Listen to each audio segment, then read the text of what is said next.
Hello guys, आप लोगों का स्वागत है हमारी एक न्यू वीडियो में। तो आज की वीडियो हम लोग क्लास 8 का chapter number 8 law and social justice पढ़ेंगे। हम लोग आज की वीडियो में जो चैप्टर है लॉ एंड सोशल जस्टिस वो हम लोग आज की में पूरा कंप्लीट कर देंगे। ये लेक्चर 2 होने वाले। लेक्चर 1 में हम लोगों ने कुछ टॉपिक इस चैप्टर का जाना था और हम लोगों ने जाना था कि लॉ एंड सोशल जस्टिस का मतलब क्या होता है। हम लोग आज की वीडियो में एक बार रिविजन भी कर लेंगे पिछले लेक्चर में हम लोग क्या पढ़े थे। तो चलो शुरू करते हैं। तो अगर वीडियो शुरू करने से पहले अगर आपको वीडियो अच्छी लगी तो लाइक और सब्सक्राइब करना मत भूलिएगा। तो चलो शुरू करते हैं। तो सबसे पहले जानते हैं लॉ एंड सोशल जस्टिस।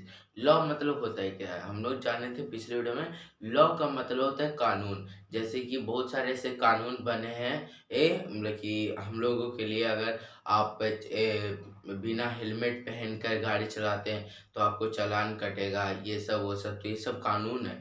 तो इसी को हम लोग क्या बोलते हैं, लॉ बोलते हैं। सिंगल को लॉ और बहुत सारे को लॉज है।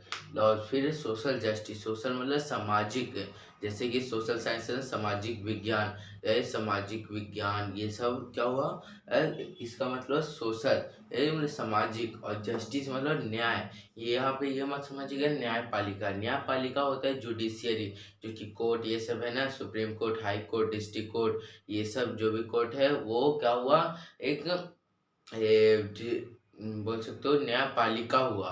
और ये जस्टिस मतलब न्याय, हमको जैसे कि न्याय चाहिए, जस्टिस फॉर हिम, ये सब क्या हुआ, इसके लिए न्याय चाहिए हमको, हम लोग को न्याय चाहिए, ये हुआ। तो हम लोगों ने पिछले वीडियो में देखा था कि अगर कोई भी एक कंपनी है, वो अगर उनको प्रॉफिट में आना है तो क्या करते हैं, सिंपल से जो वेजेस है मतलब वर्कर्स का जो वेजेस है वो कम कर देंगे, मतलब मनी देना कम कर देंगे। अगर उनको 1500 में कॉन्ट्रैक्ट लिया, पर कि हम आपको एक दिन के 1500 देंगे, पर वो 1500 की जगह 1000 1200 रुपये ऐसे देते हैं।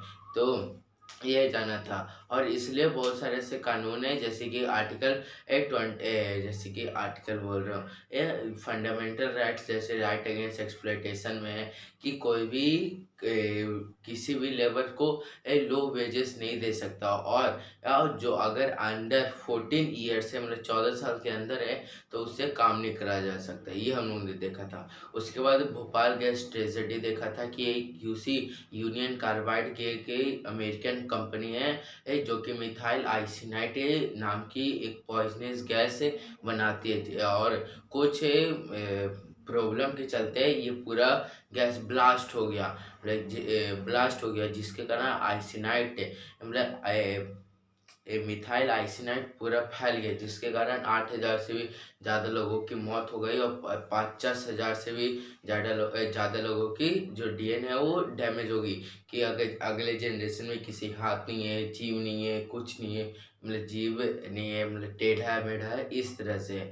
तो ये देखा था। उसके बाद क्या देखा था कि जो दूसरा कंपनी हमारे इंडिया में ही आना क्यों चाहते हैं, हमारे इंडिया में इसलिए आना चाहते हैं क्योंकि ये हम लोग ने इसका यही कारण है कि जो कंपनी है वो क्या करते हैं कि लो वेजेस से जो डिमांड रहता है वर्कर्स का, वो लो वेजेस, जैसे कि 1500 अगर कॉन्ट्रैक्ट तो चाहते हैं, पर उनको मिल रहा है कितना, 1000। तो लोग तो 500 का प्रॉफिट आ गया ना, तो इसी के चलते वो आना चाहते हैं। तो ये था पिछले वीडियो। अब हम लोग देखते हैं इन्फोर्समेंट एंड सेफ्टी लॉ। जैसे कि भोपाल गैस ट्रेजेडी हुआ, पर इसके कारण कोई सेफ्टी नहीं बनाया गया था कि हाँ ये पॉइजनस से पहले नहीं सोचा गया था कि जब ये कंपनी लग रहा है तो इससे क्या प्रॉब्लम होगा। तो जैसे कि आपका बात सही है कि पहले सोचना चाहिए एक, पर क्या हुआ कि इसलिए ये हुआ क्योंकि भारत में मतलब इंडिया में बहुत सारे लॉज की कमी है, lacks of laws in India. और दूसरा कि जो लॉज जो भी है उसको अच्छी तरह से मेंटेन नहीं होता। जैसे कि ये जब बन रहा था 1778 में, मतलब कि 1978 में, तो ये बहुत सारे पॉपुलेटेड, मतलब जहाँ पे ज़्यादा पॉपुलेशन है वहाँ पे ये लग रहा था। वो इसलिए लग रहा था कि ये कंपनी ने वादा किया था कि हम एम्प्लॉयमेंट कर देंगे, मतलब कि सबको अपने काम पे रखेंगे। तो कब जो भी गवर्नमेंट ऑफिसर है वो सोचा कि चलो कोई बात नहीं, पर उनको ध्यान में रखना चाहिए। पर बाद में उन्होंने एक मिथाइल आइसोनाइट की गैस बनाई, जिसके कारण रोका भी, पर इन्होंने नहीं माना। कुछ वो समझ ही सकते हो आप कि उसके बाद फिर धीरे-धीरे क्या हुआ, ज़्यादा वहाँ पे पॉपुलेशन बढ़ते गया और अचानक से एक दुर्घटना के कारण वहाँ पे ब्लास्ट हो गया है। यही कारण है।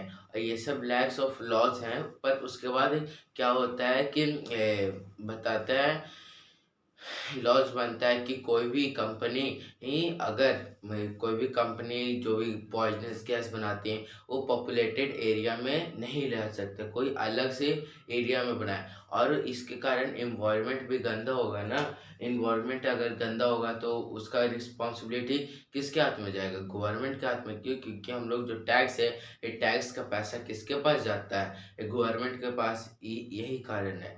तो ये था new laws to protect the government. हाँ, तो यहाँ पे गवर्नमेंट लिख देते हैं, यहाँ पे है क्या? इन्वायरमेंट। हाँ, तो जो ये गैस भोपाल गैस ट्रेजेडी हुआ था, उसके कारण जो पॉइजनस गैस है वो लोगों को ही बस मारा नहीं था। जो उसके कारण वाटर एयर पॉल्यूशन हुआ, और एयर पॉल्यूशन हुआ और जो वेस्ट निकलता था उन्होंने सीधा कोई ऐसे इलाके में नहीं कि स्टोर कर दे बाद में ऐसे ही रख दे। नहीं, उन्होंने क्या कि कनेक्शन कर दिया था जिसके कारण वाटर में, जिसके कारण वाटर भी पॉल्यूट हो गया।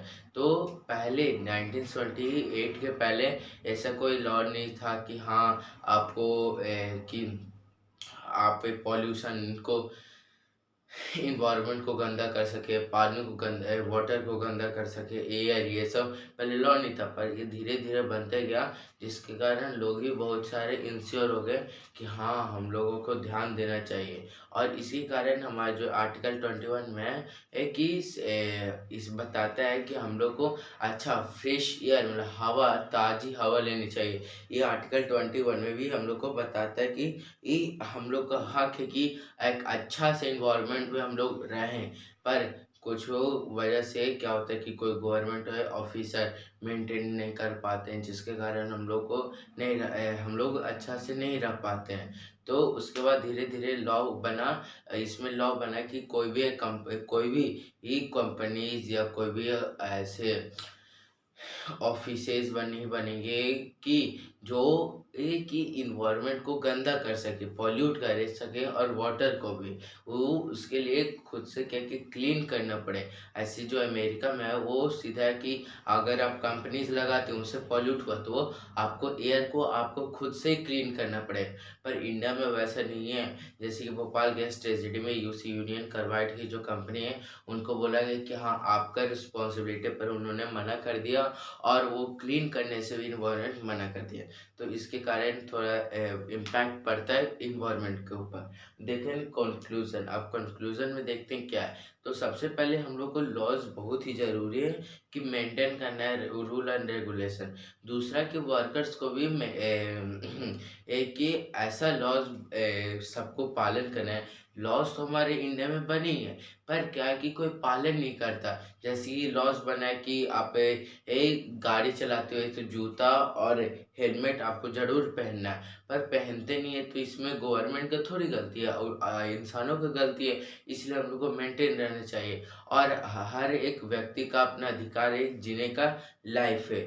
और जो प्रॉफिट है हर एक वर्कर्स को अपना वेजेस पे अनुसार, मतलब कि अच्छा से अच्छा वेजेस मिल सके, मतलब पैसा मिल सके। तो यही था ये chapter laws and social justice पूरा हमारा कंप्लीट हुआ। अगर आपको वीडियो अच्छी लगे तो लाइक और सब्सक्राइब करना मतलब लेगा। और अगर आपको कुछ डाउट होगा तो कमेंट बॉक्स में पूछ लीजिएगा, मैं उसका आंसर नेक्स्ट में बता दूंगा। और आपको अब बताइएगा कि नेक्स्ट टॉपिक किसके ऊपर, मतलब कौन सा टॉपिक होगा जिसके ऊपर मैं वीडियो बनाऊंगा। ये जो बुक है हमारा वो पूरा ख़त्म हो चुका है। Thanks for watching, bye bye.